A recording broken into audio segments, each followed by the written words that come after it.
క్షవరం దెబ్బకి పిలకపోయి పొట్టి జుట్టు మిగిలింది. ఆ పొట్టి జుట్టుని అలా బయటికి చూపించుకుంటూ తిరగలేక టోపీ కొనాల్సిందే అనుకుని వైట్ అవే లైడ్లా అనే పెద్ద షాప్ దగ్గరికి వెళ్ళాడు. బాబోయ్, షాప్ అంటే అదొక షాపా? లేదయా, అదొక ఇంద్రభవనం. నేల మీద తివాచీలు, అద్దాల తలుకులు, అమ్మేవాళ్లు దొరలు, కొనేవాళ్లు దొరలు ఎక్కడ గెంటేస్తారో అని నోరు వెళ్ళబెట్టుకుని లోపలికి అడుగుపెట్టాడు. మేడ మీద టోపీలుంటాయంటే అక్కడికెళ్ళాడు. అక్కడే ఉందసలు తంతు. ఒక పక్క మగవాళ్ళమ్మే టోపీలు చిన్న చిన్నగా సాదాసీదాగా ఉన్నాయి. ఇంకో పక్క ఒక దొరసాని.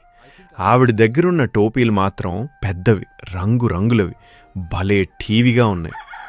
నా నాటుకోడి తలకాయకి ఈ చిన్న టోపీ ఎందుకులే అని అనుకున్నాడు. దర్జాగా ఆ దొరసాని దగ్గరికి వెళ్ళాడు.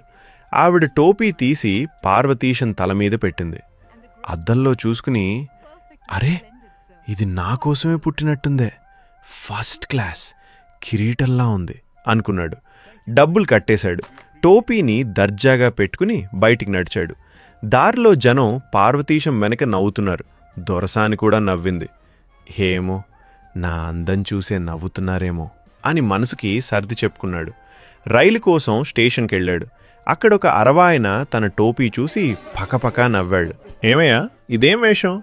అది లేడీస్ హ్యాట్ కదయా, పిచ్చోడ్లా ఉన్నావే. దెబ్బకు పార్వతీశం గుండె జారిపోయింది. ఇంత ఖర్చు పెట్టుకున్నది ఆడవాళ్ల టోపీనా? పరువు పోకూడదని.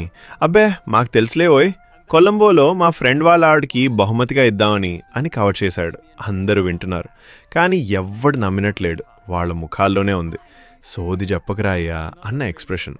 టోపీని చేతిలోకి తీసుకున్నాడు. అప్పుడే మనసులో ఛ్ ఛ్, ఎంత పని జరిగిందిరా అని తిట్టుకుంటూ రైలెక్కాడు. రైల్లో నిలబడి ఒక చేత్తో హ్యాండిల్ పట్టుకుని మరో చేత్తో ఆ టోపీని చూస్తూ, నీ వల్లేరా ఈ అవమానం అంతా. మద్రాసులో మన గ్రహచారం ఏం బాలేదురా అని ఆ టోపీని తిట్టుకుంటూ ప్రయాణం సాగించాడు మన అమాయకపు చక్రవర్తి పార్వతీశం.